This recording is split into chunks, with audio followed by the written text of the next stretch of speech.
Et maintenant, nous arrivons à la dernière communication, donc qui est faite en duo par Alexia Ballenas et par Constance Laura Etienne. J'espère que je prononce bien les noms de famille. Donc, le titre de la communication, au-delà des résistances virtuelles, donc c'est une question, reconfiguration des trajectoires militantes féministes latino-américaines à l'ère du Web 2.0. Présentation croisée des études des cas Elenão et Ni Una Menos.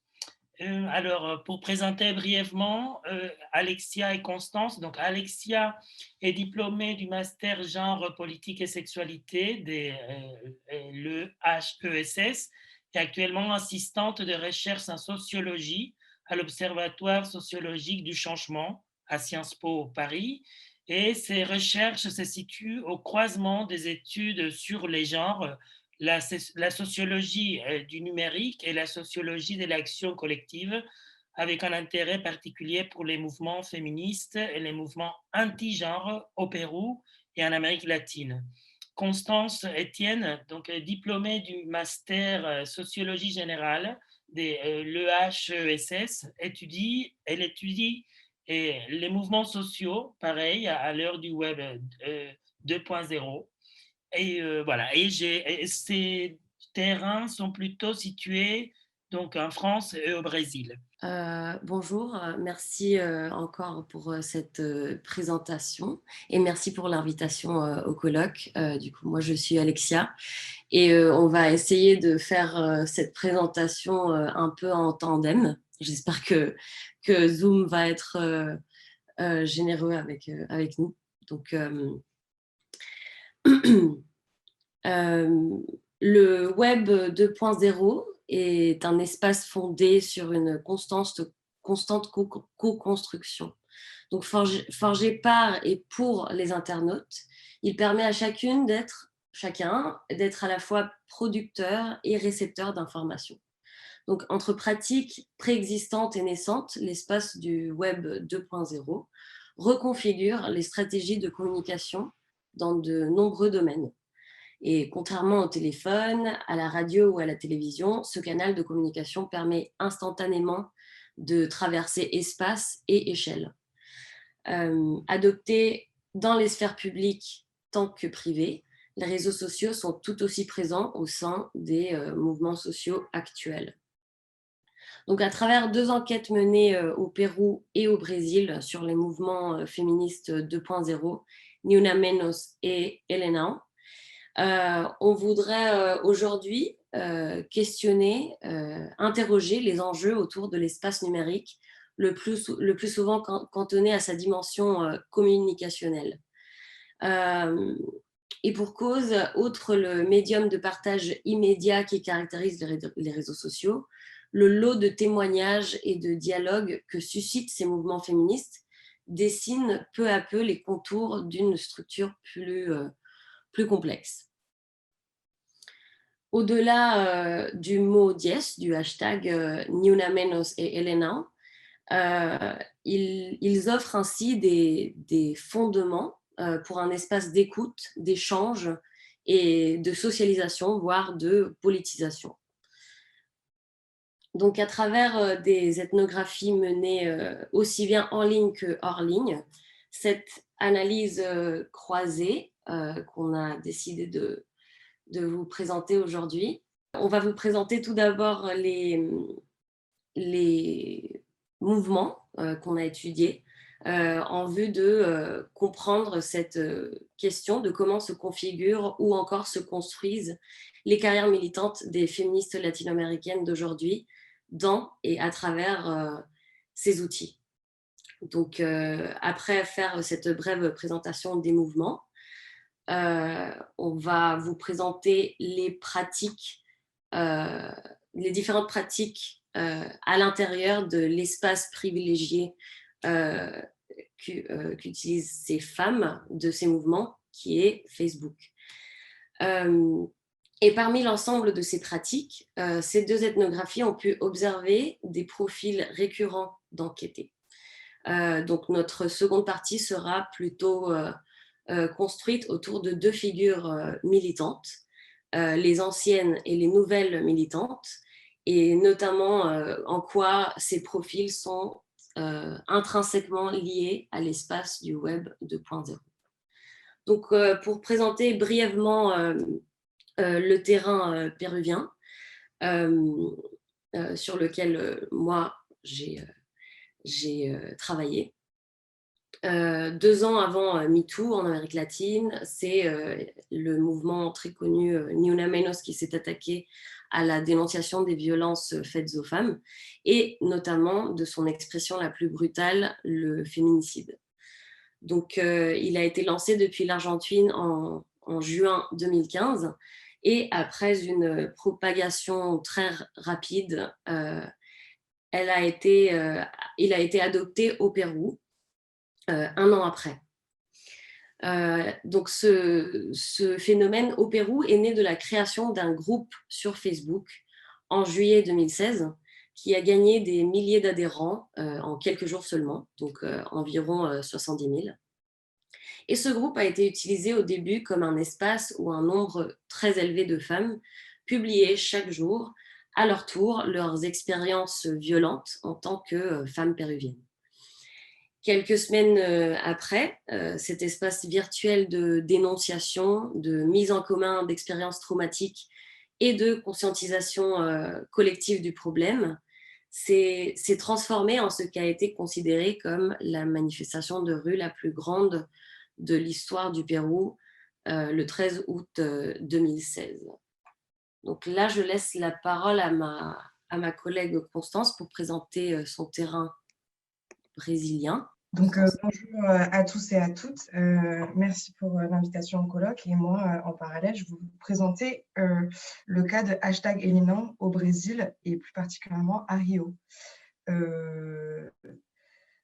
Tout comme Ni Una Menos, donc c'est un mouvement féministe qui part d'un hashtag, mais celui-ci, il est calqué sur l'agenda politique brésilien, dans le sens où en fait, c'est à l'aune des élections présidentielles de 2018 au Brésil que #Elinão voit le jour. Donc c'est un groupe fermé sur Facebook, donc qui fonctionne par invitation interpersonnelle. Et malgré cette fonctionnalité assez interindividuelle, ce bouche à oreille virtuel a permis en quelques semaines de dépasser les 2 millions de membres et aujourd'hui continue avec plus de 3 millions de femmes sur ce groupe Facebook. Et donc, c'est lorsque Jair Bolsonaro se présente aux élections que plus de la moitié des femmes de l'électorat féminin s'opposaient en fait à sa candidature parce que c'était le candidat le moins apprécié parmi elles. Donc, sexiste, raciste et LGBTophobe, Bolsonaro a suscité de vives réactions qui se cristallisent autour du #Elinão. Et celui-ci, en fait, permet de rassembler ces femmes qui peuvent alors s'exprimer plus librement, notamment à travers l'espace d'accueil et d'écoute, en fait, que permet l'espace en ligne de #Elinão, donc qui permet aussi bien d'organiser et de politiser avec des millions de manifestantes, et qui a aussi, en fait, s'est cristallisé en un mouvement d'écho national avec des millions aussi de manifestantes et aussi avec du coup des pratiques et des processus mis en place, notamment en ligne et hors ligne, dont les pratiques sont quand même pas mal cadencées. Le mouvement il est quand même pas mal cadencé par l'agenda politique. Et en fait, il se dessine tout autour en fait, du premier tour, du second tour des élections, avec la dichotomie gauche-droite qui est assez présente quand même dans ce mouvement #Elinão et qui rythme du coup aussi la construction des trajectoires des participantes de ce mouvement. Et comme on peut le voir, en fait, que ce soit aussi bien Ni Una Menos et Elinão appartiennent à des contextes et des temporalités un petit peu différentes. Et pourtant, en fait, parmi ces vagues de revendications féministes dans les divers pays du continent latino-américain, on voit en fait les réseaux sociaux qui apparaissent à chaque fois comme un espace d'ancrage permettant de rassembler ces femmes. Et c'est autour de cette question, cette thématique, qu'Alexia et moi, on a décidé de travailler ensemble, notamment pour ce colloque. D'une part parce que en fait, notre méthodologie est assez similaire. On s'est basé toutes les deux sur une démarche, d'une part multiscalaire, c'est-à-dire qu'en fait, on a pu voir que des échelles s'entrecroisent constamment. Donc, à la fois macro, ce sont quand même 2 mouvements rassemblant des millions de membres et des millions de publications, et aussi micro, à travers la mise en place d'entretiens ou d'observations de pratiques interpersonnelles entre les participantes de ces mouvements. Et donc, c'est pour ça en fait qu'on a voulu garder en fait une démarche qui rend compte des différentes échelles qui se croisent dans les deux mouvements. En parallèle, on a aussi voulu continuer sur une démarche multisite. En fait, si notre thématique est assez claire, qu'elle est basée sur l'espace numérique au sein de ces mobilisations féministes, nos enquêtes ne voulaient pas se cantonner aux frontières du numérique. Notamment parce que en fait, l'espace web fonctionne constamment en lien avec d'autres espaces. Et donc, afin de ne pas omettre en fait, cette dimension dialogique, les ethnographies qu'on propose ont été menées aussi bien en ligne qu'en ligne. Et donc, c'est sur la base de cette démarche et de terrains assez similaires qui semblait pour nous intéressant de mettre en avant, dans cette publication ici proposée, les résultats qui se répondent d'une enquête à l'autre. Et sur ce, je vais laisser Alexia reprendre la parole pour présenter notre analyse sur les pratiques que renferment ces groupes Facebook. Alors, les violences sexistes et sexuelles peuvent prendre évidemment plusieurs formes, du harcèlement au féminicide. Nombreuses sont les femmes victimes du machisme structurel. Force est de constater que l'invisibilisation de ces violences ne sont pas tant dues à un manque de prise de parole, mais que du nombre réduit d'espaces permettant d'accueillir et d'écouter ces expériences subies. Donc, au Pérou, le groupe Facebook appelé Ni Una Menos Movilización Nacional Ya permet jusqu'à ce jour de rassembler un très grand nombre de témoignages de violences publiés par ses membres. S'il a été créé en tant qu'outil de communication et de coordination pour la mobilisation en 2016, son usage réel a été un autre. Donc, il a servi tout d'abord en tant qu'espace de visibilisation et de dénonciation des violences. Donc, la dynamique du groupe s'est rapidement imposée. Le nombre de membres s'élevait, tout comme la publication des témoignages de violences et des commentaires cherchant à une résonance collective au sein d'expériences multiples et individuelles. Donc cet écho et cette écoute a mis progressivement en place un processus de libération cognitive, dans les mots de Macadam, par lequel on identifie une situation d'injustice, dans ce cas-là les violences faites aux femmes, grâce au partage massif des expériences subjectives. Et voilà le vecteur, enfin, la motivation à se mobiliser collectivement. Au Brésil, le groupe Facebook Helena Mujeres Unidas contra Bolsonaro a été moins enclin au témoignage, mais permet jusqu'à ce jour à ces femmes de faire part de leur peur, de leur désarroi et de s'organiser face au machisme omniprésent, incarné et cristallisé par la figure de Bolsonaro. Donc, pour ce faire, on observe aussi, bien dans le cas péruvien que brésilien, des stratégies communicationnelles, outre le témoignage, axées sur l'information et sur le débat. Je laisse. Donc, on peut voir en fait qu'au-delà de l'échelle interindividuelle qui est bien présente aussi bien dans les deux mouvements, qui est basée du coup sur le partage de ressentis ou d'expériences vécues, c'est aussi des espaces qui suscitent d'autres pratiques et d'autres usages. Et notamment, en fait, à travers, par exemple, des pratiques discursives qui permettent de véhiculer des idées féministes et, in fine, qui construisent progressivement l'engagement et la trajectoire de ces deux collectifs. Par exemple, une de ces catégories qui ressort assez souvent dans ces deux mouvements, c'est la diffusion d'informations. Par exemple, des commentaires suscités à la suite d'une publicité sexiste, des images d'une manifestation féministe, des articles de presse nationale ou voire internationale liés aux thématiques femmes. Donc, on le voit qu'à chaque fois, en fait, des débats éclos, que ce soit sur l'avortement, la prostitution, le cyberharcèlement, etc. Et donc permet en fait, au-delà d'un espace d'écoute de ces femmes, aussi un espace de discussion et de délibération. Et on peut voir que ces plateformes permettent de canaliser et de recentrer, de rassembler des informations et des pratiques discursives qui construisent ensemble un savoir-faire collectif et une communauté en cohésion. Et on peut voir du coup que les discours publiés en ligne dans ces deux mouvements sont multiples et croisent des échelles diverses. Donc de l'intime au politique, en fait, ces femmes se rejoignent souvent pour des raisons très similaires. Donc en dehors de l'espace en ligne rendu disponible par Ni Una Menos et Elina, rares sont celles qui peuvent être écoutées ou peuvent pas prendre la parole.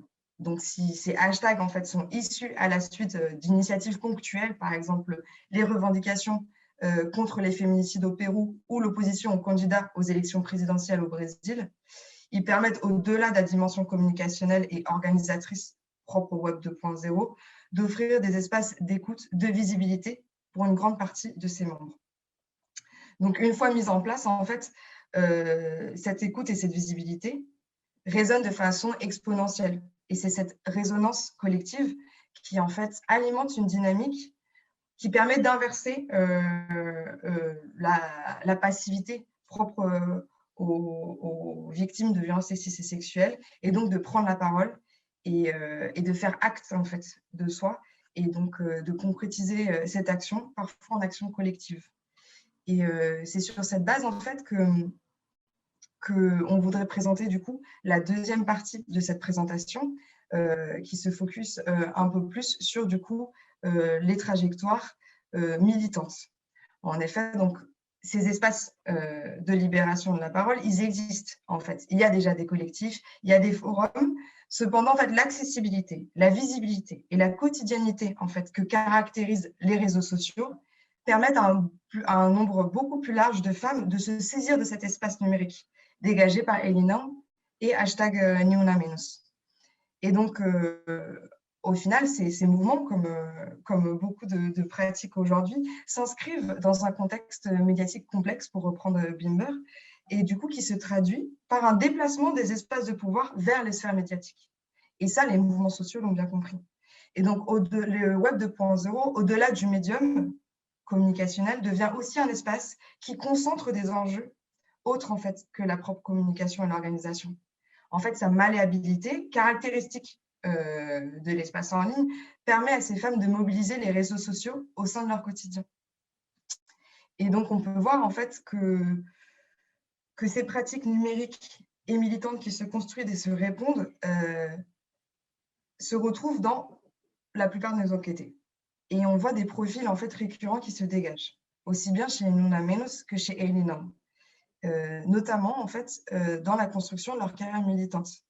D'une part, en fait, il y a celles qui sont déjà engagées depuis bien avant, parfois Ni Una Menos et Elina, et qui rendent compte en fait de comment elles arrivent à composer leur répertoire militant à travers les réseaux et l'espace hors ligne, mais aussi en fait de nouvelles militantes qui, en fait, grâce à l'afflux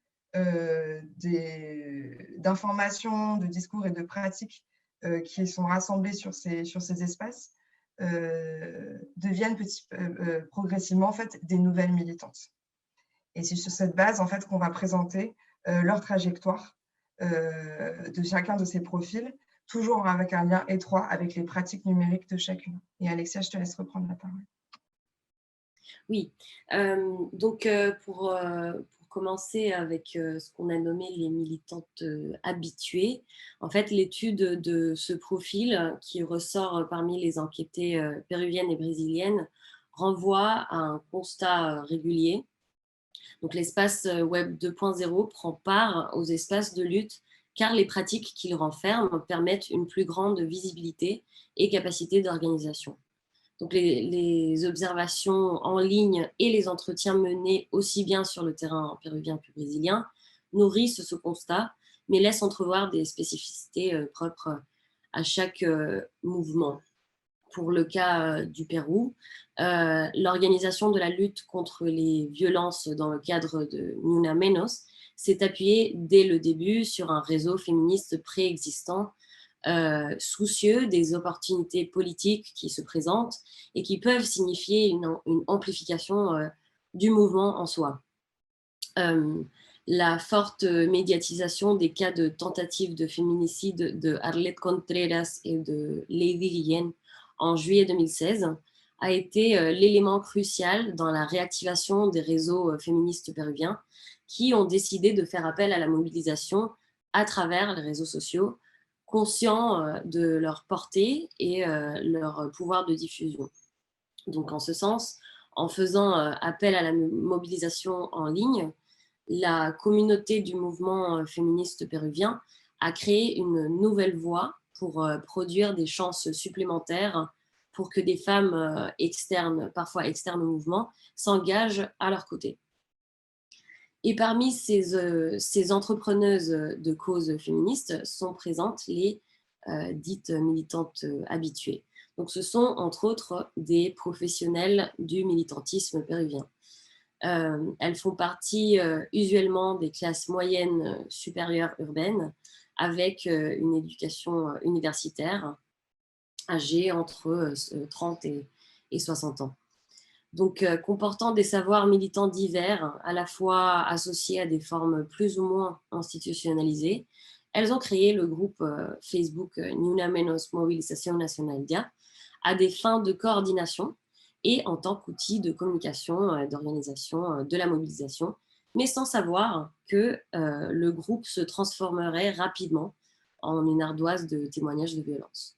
Donc cette expérience que j'ai déjà assez décrite a été révélatrice, mais surtout mobilisante, parce qu'elles ont compris que la puissance d'agir du collectif était amplifiée vu la quantité de publications. En ce qui concerne le cas brésilien, on a aussi des constats assez similaires sur les ressources et les savoirs militants proposés par en fait, les militantes déjà habituées, en fait, qui proposent dans les deux cas une sorte de structure un peu des mouvements dans ce qu'on voit et qu'on reconnaît comme répertoire d'action assez récurrent, avec une petite note que nombreuses des organisatrices sont issues en fait de carrières militantes syndicalistes. Et donc on retrouve ça, et notamment avec la couleur politique qui s'affiche et qui donne le là, et encore une fois la cadence au mouvement #Elinant. En ce qui concerne du coup en parallèle, du coup, ces espaces permettent aussi à d'autres femmes, donc les nouvelles militantes, de prendre part à ces espaces de socialisation et voire de politisation. Et par exemple, au Brésil, ça a un peu eu un effet de réveil féministe. Il y a vraiment eu un déclic avec les présidentielles de 2018, avec des femmes qui ne se disaient pas forcément ni politisées ni féministes, et qui, à la suite de cet espace et de toutes les informations qui ont circulé, petit à petit, en fait, construisent une réflexion, une réflexivité féministe, et souvent ancrée à des caractères intersectionnels. Donc, par exemple, on va avoir les femmes #Elinant noires, les femmes #Elinant d'un État du Brésil, etc. etc. Je laisse finir du coup Alexia, qui permettra aussi de faire la conclusion. Non, juste on aurait dû on aurait dû mieux s'organiser pour un peu présenter les nouvelles militantes aussi, juste pour dire que ces répertoires d'action à la fois en ligne et hors ligne ne sont pas, doivent être complémentaires, hein. C'est ce qu'on a remarqué dans nos deux enquêtes. Du coup, ne pas se cantonner que à un seul espace précis. Très bien. Du coup, Merci beaucoup.